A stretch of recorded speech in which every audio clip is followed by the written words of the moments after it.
Introduction captivante, commencez par un premier paragraphe qui accroche immédiatement l'attention du lecteur. Vous pouvez utiliser une scène intrigante, une question, ou même une citation accrocheuse pour susciter son intérêt dès les premières lignes. Ce conseil suggère de créer une introduction captivante pour un texte afin d'attirer immédiatement l'attention du lecteur. L'objectif est de susciter son intérêt dès les premières lignes en utilisant différentes techniques. Voici quelques exemples. Scène intrigante, commencez par décrire une situation captivante ou un événement intéressant. Par exemple, le vent soufflait violemment, agitant les feuilles des arbres tandis que l'obscurité se refermait sur la petite ville paisible. Au loin, une ombre étrange et mystérieuse se glissait furtivement entre les ruelles désertes. Question, posez une question intrigante pour stimuler la curiosité du lecteur. Par exemple, et si vous pouviez remonter le temps et changer le cours de votre destinée? Imaginez les possibilités infinies qui s'offriraient à vous. Citation accrocheuse, utilisez une citation qui éveille l'intérêt du lecteur. Par exemple, la vérité est ailleurs, écrivait David Duchovny dans la série culte X-Files. Cette phrase résonne encore aujourd'hui, rappelant à quel point notre monde est rempli de mystères et de secrets inexplorés. L'objectif de cette introduction captivante est d'accrocher le lecteur dès les premières lignes, afin de susciter son intérêt et de le pousser à continuer sa lecture.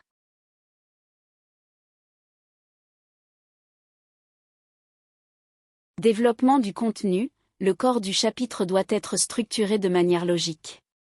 Organisez les idées et événements de manière cohérente, en les reliant harmonieusement afin de garder le lecteur intéressé.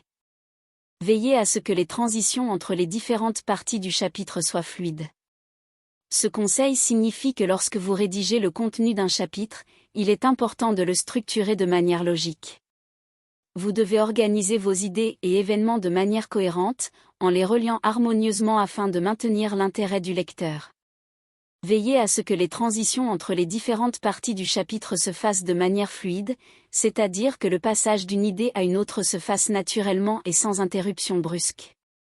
Une structuration claire et fluide du contenu rendra la lecture plus agréable et facilitera la compréhension du lecteur.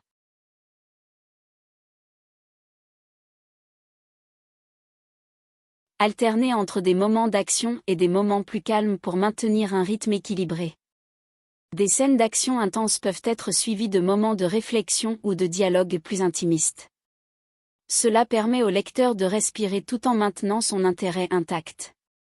Ce conseil suggère de varier le rythme de votre récit en alternant entre des moments d'action et des moments plus calmes. L'idée est d'équilibrer les scènes d'action intenses avec des scènes de réflexion ou de dialogue plus intimes. Lorsque vous créez des scènes d'action intenses, elles peuvent être captivantes et entraînantes pour le lecteur. Cependant, si vous maintenez ce niveau d'intensité tout au long du récit, cela peut devenir épuisant pour le lecteur et il risque de perdre de l'intérêt. En introduisant des moments plus calmes, vous permettez au lecteur de respirer, de reprendre son souffle et de se détendre un peu. Ces moments plus calmes peuvent être des occasions pour les personnages de réfléchir à leurs actions, de discuter de leurs émotions ou de développer des relations plus intimes. Cela donne au lecteur la possibilité de mieux comprendre les motivations des personnages et de s'attacher davantage à eux. En alternant entre des moments d'action et des moments plus calmes, vous créez un rythme équilibré dans votre récit. Cela maintient l'intérêt du lecteur en lui offrant à la fois des moments captivants et des moments de répit. Le lecteur peut ainsi rester engagé dans l'histoire sans se sentir submergé par une action constante. En résumé, alterner entre des moments d'action et des moments plus calmes permet de maintenir un rythme équilibré dans votre récit. Cela permet au lecteur de s'impliquer pleinement dans l'histoire en lui offrant des moments captivants et des moments pour respirer et réfléchir.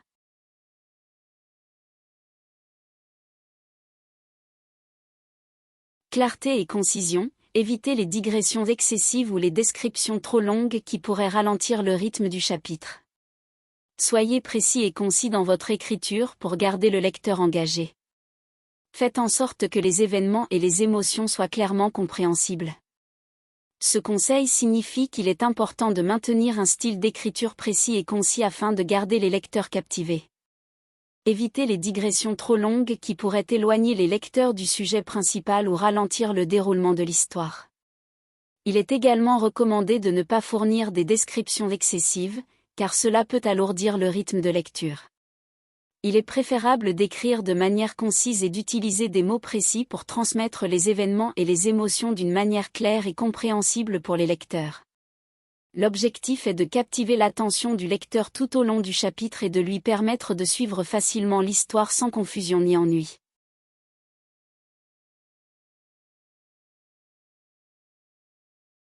Fin intrigante ou suspense, terminez le chapitre avec une note intrigante qui incite le lecteur à poursuivre sa lecture. Cela peut être un rebondissement, une question en suspens ou une révélation surprenante. L'objectif est de maintenir l'intérêt du lecteur et de le pousser à vouloir continuer à découvrir la suite de l'histoire. Lorsqu'on parle d'une fin intrigante ou pleine de suspense, on fait référence à la manière dont on termine un chapitre d'un livre ou une scène spécifique. L'objectif est de susciter l'intérêt et la curiosité du lecteur afin qu'il soit captivé et continue à lire pour découvrir la suite de l'histoire. Il existe différentes façons d'atteindre cet objectif. Tout d'abord, on peut utiliser un rebondissement.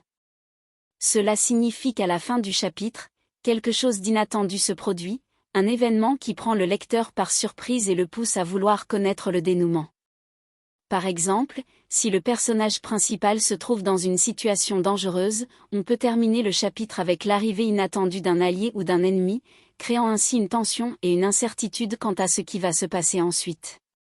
Une autre façon de créer de l'intrigue ou du suspense est de poser une question en suspens. À la fin du chapitre, on peut révéler un élément lié à l'intrigue principale qui soulève une question sans réponse. Par exemple, si le roman est un mystère, on peut terminer le chapitre avec la découverte d'un indice clé ou une révélation sur un personnage, mais sans donner toutes les informations nécessaires pour comprendre complètement ce qui se passe.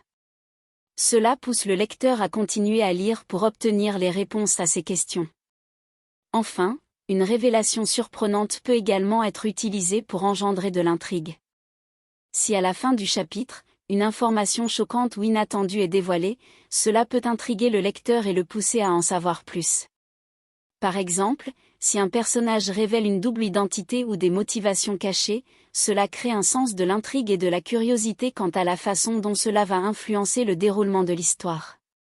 En résumé, terminer un chapitre avec une note intrigante signifie créer une fin qui laisse le lecteur avec une sensation d'inachevé, de suspense ou de curiosité. Cela peut être fait en utilisant un rebondissement, une question en suspens ou une révélation surprenante. L'objectif est de maintenir l'intérêt du lecteur et de le pousser à continuer à lire pour découvrir la suite de l'histoire. Voici quelques conseils supplémentaires pour rédiger un chapitre efficace dans un roman. Commencez avec un crochet, le début du chapitre doit attirer l'attention du lecteur et l'inciter à continuer sa lecture. Utilisez un événement intrigant, une révélation surprenante ou une question pour susciter l'intérêt du lecteur dès le début du chapitre. Soignez la structure narrative, assurez-vous que chaque chapitre a une structure narrative claire, avec une introduction, un développement et une conclusion. Vous pouvez utiliser des techniques narratives telles que le dilemme, la résolution de problèmes, les rebondissements ou les moments de tension pour maintenir l'intérêt du lecteur tout au long du chapitre. Focalisez-vous sur un objectif. Chaque chapitre doit avoir un objectif spécifique en termes de développement de l'intrigue, de caractérisation des personnages ou de progression thématique. Assurez-vous de rester concentré sur cet objectif et d'éviter les éléments superflus qui pourraient distraire le lecteur. Utilisez le rythme pour créer de la tension, alternez entre des moments d'action rapide et des moments de calme pour créer un rythme intéressant dans le chapitre. Les moments d'action intense peuvent être suivis de moments de réflexion plus paisibles ou de dialogues significatifs pour permettre au lecteur de reprendre son souffle avant de passer à la suite. Montrez, ne dites pas, essayez de montrer les émotions, les pensées et les actions des personnages plutôt que de les décrire directement. Cela permettra au lecteur de s'immerger davantage dans l'histoire et de se sentir plus proche des personnages. Terminez du suspens. Concluez chaque chapitre par un événement surprenant, une révélation choquante ou une question en suspens pour inciter le lecteur à continuer à tourner les pages. Laissez une certaine tension ou intrigue non résolue pour susciter l'envie de découvrir la suite de l'histoire. Révisez et éditez. Une fois que vous avez terminé d'écrire le chapitre, Prenez le temps de le relire, de le réviser et de l'éditer pour améliorer la clarté, la cohérence et l'efficacité. Assurez-vous également que le chapitre s'intègre harmonieusement dans l'ensemble du roman. N'oubliez pas que ces conseils ne sont pas des règles strictes, mais plutôt des lignes directrices pour vous aider à rédiger un chapitre efficace.